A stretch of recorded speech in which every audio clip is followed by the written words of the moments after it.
Hello दोस्तों, inspired point में आपका स्वागत है। पुराने समय की बात है।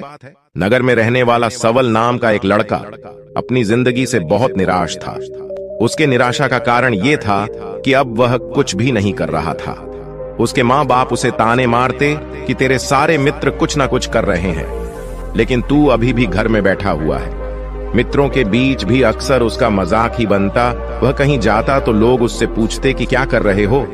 उसे यह बताने में बड़ी शर्म आती कि अब भी वह कुछ भी नहीं कर रहा है। धीरे धीरे उसने रिश्तेदारों के यहाँ जाना और लोगों से मिलना जुलना कम कर दिया। वह ज्यादातर समय अपने घर में ही बैठा रहता। वह अकेले में रोता, भगवान को कोसता और अपनी किस्मत को दोष देता। अब उसे अपनी जिंदगी बोझ सी लगने लगी थी।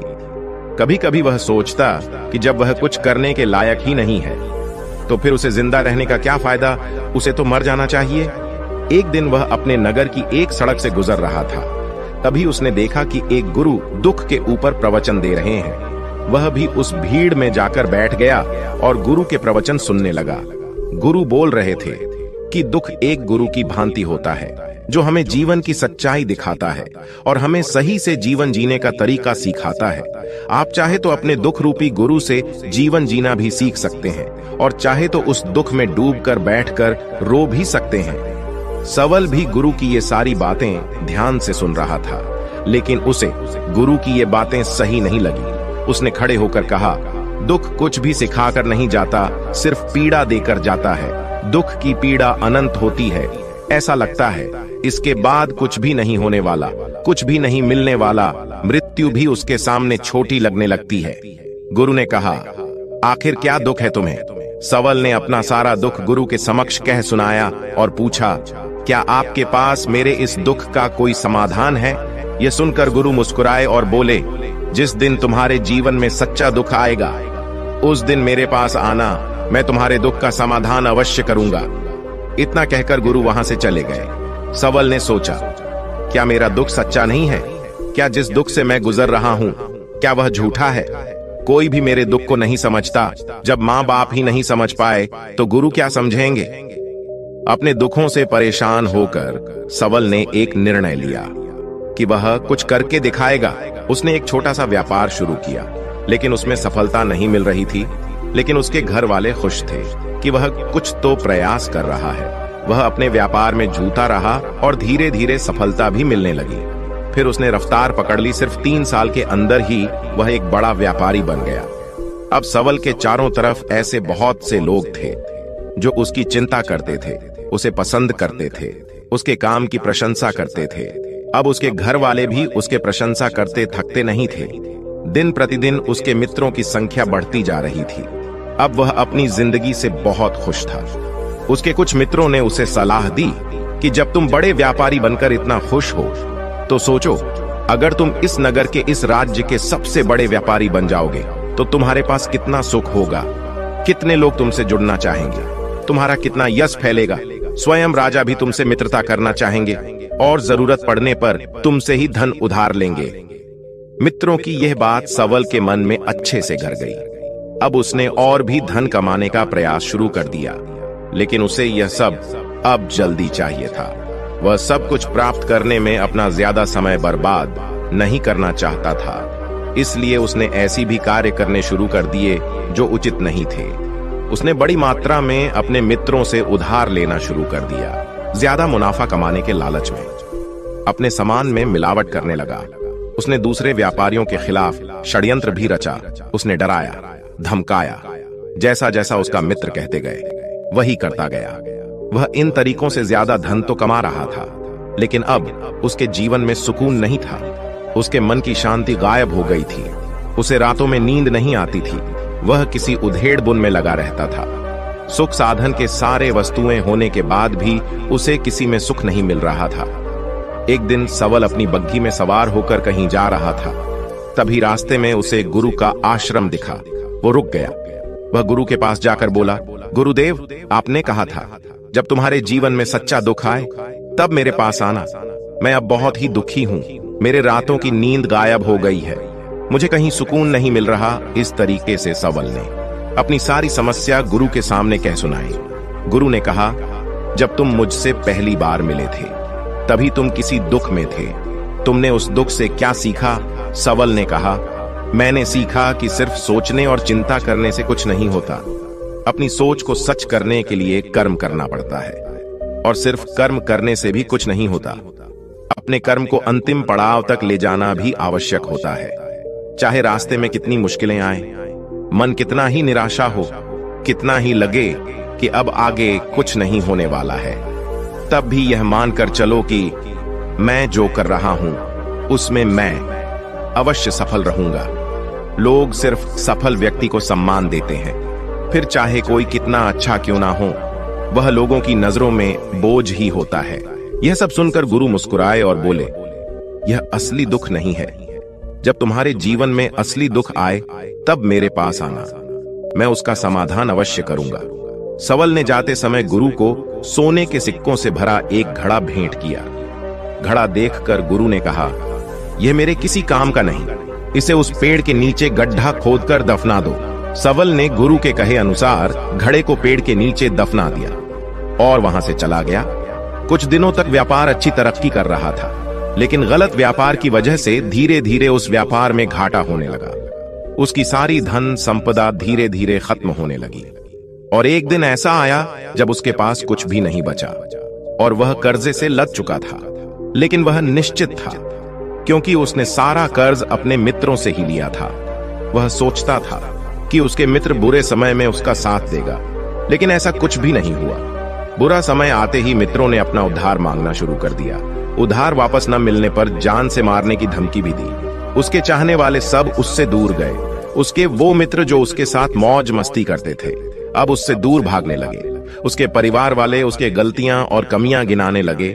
उसके सारे संपत्ति में नीलाम हो गए। उसके पास कुछ भी नहीं बचा। उसने अपने पिता से सहायता मांगी तो पिता ने कहा, मेरे पास ये थोड़ी सी संपत्ति है, अगर मैं ये भी तुम्हें दे दूंगा तो मैं तुम्हारी मां को कहां रखूंगा? ये संपत्ति हमारा आखिरी सहारा है। सवल के भीतर बहुत गहरा दुख था। उसके आसपास कोई नहीं था जो उसके दुख को समझ सके, उसे संभाल सके। लोगों से मिले इस धोखे और विश्वासघात की वजह से वह अंदर तक टूट गया। उसे लगने लगा कि अब जीने का क्या मतलब, अब तो मृत्यु ही एकमात्र सहारा है। वह आत्महत्या करने के लिए पहाड़ी की तरफ जा रहा था। तभी उसे याद आया कि गुरु ने कहा था, जब तुम्हारे जीवन में असली दुख आए तब मेरे पास आना। सवल गुरु के पास गया और अपना सारा दुखड़ा उन्हें सुनाया। आंखों में आंसू भरकर बोला, मेरे इस दुख का समाधान कीजिए गुरुदेव। गुरु ने कहा, जब तुम्हारे जीवन में असली दुख आए तब मेरे पास आना, मैं उनका समाधान अवश्य करूंगा। सवल ने कहा, क्या अभी जो मेरे जीवन में घट रहा है, क्या वह दुख नहीं है? आखिर असली दुख होता क्या है? गुरु ने कहा, सबसे पहले तुम मुझे यह बताओ, इस दुख से क्या सीख मिला? सवल ने कहा, मैंने सीखा कि जो लोग हमारे सफलता, हमारी तरक्की की वजह से हमारे जीवन में आए हैं, वह हमें धोखा अवश्य देंगे, क्योंकि बुरे समय में हमारे साथ खड़े नहीं होंगे। वह केवल अच्छे समय में हमारा फायदा उठाएंगे और बुरे समय में छोड़कर चले जाएंगे। भरोसा केवल उन्हीं लोगों पर करना चाहिए जो हमारे बुरे समय में, असफलता के समय में हमारे साथ खड़े रहते हैं। लेकिन ऐसे लोग बहुत ही कम होते हैं, पर जिसके पास होते हैं उनकी कद्र करनी चाहिए, उनका अपमान नहीं करना चाहिए। मैंने ये भी सीखा कि कभी किसी के खिलाफ षड्यंत्र नहीं रचना चाहिए। ईमानदारी और धैर्य के साथ काम करना चाहिए और कभी लालच नहीं करना चाहिए। अपना सारा दुख और अनुभव बताने के बाद सवल आंखों में आंसू भरकर गुरु के सामने बैठा रहा। थोड़ी देर बाद गुरु उठे और उस पेड़ के नीचे गड्ढा खोदकर वह घड़ा बाहर निकाला जो सोने के सिक्कों से भरा हुआ था, और उसे सवल को दे दिया और कहा, तुम्हारे जीवन में असली दुख आए तब मेरे पास आना। सवल ने गुरु को धन्यवाद दिया और प्रणाम कर कर वहां से चला गया। उसने उस धन से एक छोटा व्यापार शुरू किया। अब वो एक छोटा व्यापारी बनकर खुश था। अपनी पूरी लगन और ईमानदारी से व्यापार किया। देखते ही देखते वह फिर अपने नगर का एक बड़ा व्यापारी बन गया। उसका जीवन खुशी और सुविधाओं से भर गया। लेकिन कोई कितना भी अच्छा हो, कितना भी अच्छा काम करे, दान करें, पुण्य करें, लोगों की मदद करें, लेकिन जीवन में दुख तो आता ही है। तो सवल के जीवन में भी दुख आया। उसके माता पिता की मृत्यु के रूप में वो दोनों एक ही दिन मृत्यु को प्राप्त हो गए। सवल अपने माता पिता से बहुत प्रेम करता था। इसलिए उसे उनकी मृत्यु से बहुत ही गहरा आघात पहुंचा।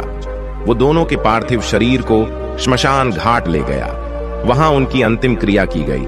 वहां उसने अपने माता पिता के शरीर को जलते हुए देखा तो उसका मन बेचैन हो गया।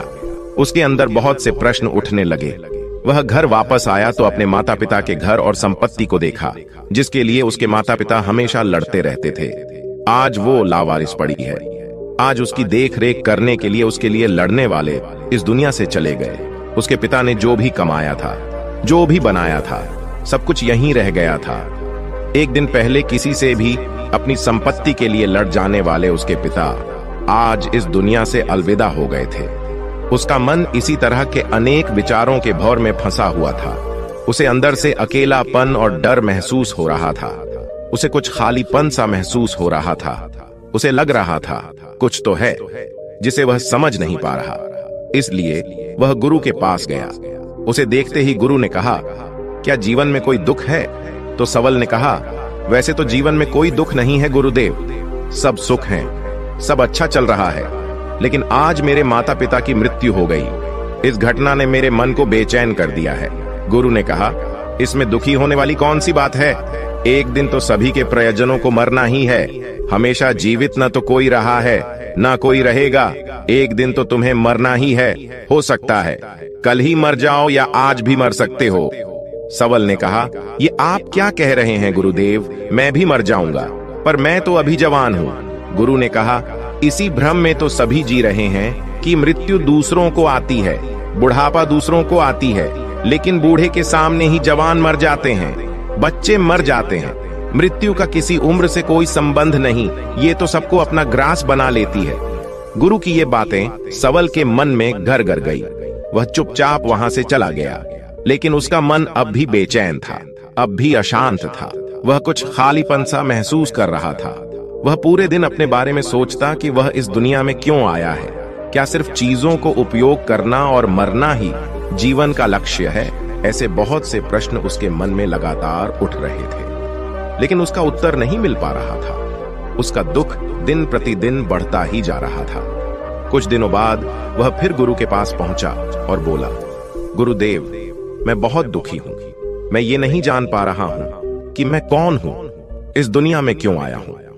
यह सुनकर गुरु मुस्कुराए और बोले, आज पहली बार तुम्हारे जीवन में सच्चा दुख पैदा हुआ है। वास्तव में यही वो दुख है जो दुख कहलाने के लायक है कि हमें पता नहीं कि हम कौन हैं, क्यों आए हैं, क्या करना है, कैसे करना है। सवल ने कहा, गुरुदेव, मेरे इस दुख का समाधान कीजिए। गुरु ने कहा, हम सभी इंसान जीवन भर क्या इकट्ठा करते हैं? सवल ने कहा, हम सभी इंसान जीवन भर धन संपत्ति, मान सम्मान, परिवार मित्र, शत्रु पद, प्रतिष्ठा, यही सब इकट्ठा करते हैं।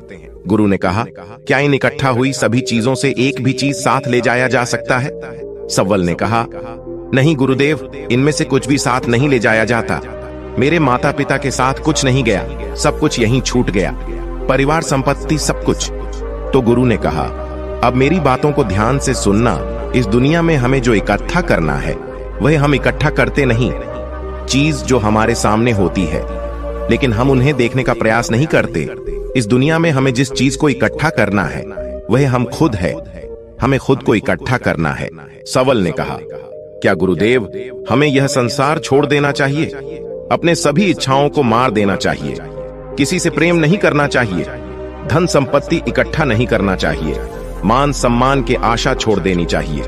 गुरुदेव ने कहा, एक बिखरे हुए मनुष्य के अंदर से कामनाएं, इच्छाएं और वासनाएं ऐसे ही निकलती हैं जैसे पहाड़ से कोई पत्थर गिर रहा हो, जिस पर पहाड़ का कोई नियंत्रण नहीं है सिवाय देखने, परेशान होने और कुछ खोने के। इसी प्रकार एक बिखरे हुए मनुष्य की इच्छाएं अनियंत्रित और दुखदायी होती है। उसका अनियंत्रित मन कुछ भी इच्छाएं और कल्पनाएं करता रहता है और दुखी होता रहता है। लेकिन जब व्यक्ति एकत्रित हो जाता है तो वह जो भी करता है उसके नियंत्रण में करता है, तब इच्छाएं भी उसकी इच्छा से निकलती हैं। सवल ने कहा, गुरुदेव, आपने मेरे सच्चे दुख का समाधान कर दिया। उसके बाद आपका बहुत धन्यवाद। मैं खुद को एकत्रित करने का प्रयास करूंगा। गुरु ने कहा, मानव शरीर में बहुत ऊर्जा है, बहुत शक्ति है और यह बेकार के कामों में वट कर रह गई है, व्यर्थ की चीजों में लगी रहती है। ये ऐसा है कि जैसे एक अत्यंत शक्तिशाली मशीन किसी बच्चे के हाथ में दे दी गई हो और बिना सोचे समझे, बिना किसी नियंत्रण और जानकारी के बस इस शक्ति को कहीं भी बर्बाद कर रहा है। इसलिए अपनी चेतना की सत्य पर ध्यान दो और इसे एकत्रित करो। सवल को अपने प्रश्नों का सही उत्तर मिल चुका था। उसने गुरु को धन्यवाद किया और चुपचाप वहां से चला गया। तो दोस्तों, आज के वीडियो में बस इतना ही। उम्मीद है आपको यह वीडियो पसंद आई होगी। अगर पसंद आई होगी तो वीडियो को एक लाइक करना मत भूलिएगा। ओम बुन बुधाय नमः, ओम बुन बुधाय नमः, ओम बुन बुधाय नमः।